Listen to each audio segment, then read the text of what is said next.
Hello everyone, আজকের ওয়েদারটা খুবই খারাপ, বাইরে প্রচণ্ড পরিমাণে বৃষ্টি পড়ছে। তো চলো তোমাদেরকে দেখাই।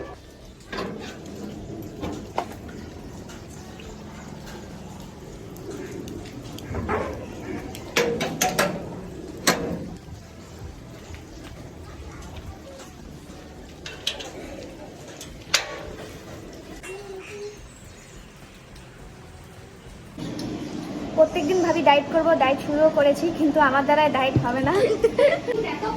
এই যে ফুলকো ফুলকো লুচি, না গো পিসি। তো এখানে আমি আর পিএল এখন লুচি আর ঘুগনি খাবো।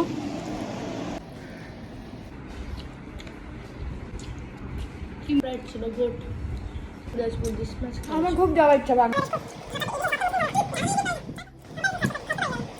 লুচি আর এটা কোনো রকম করে খাইছি, মানে খাইছি ফুডি লোক তো লুচি তো কিছুতেই মাখিনি, একটু লবণ আর কিছু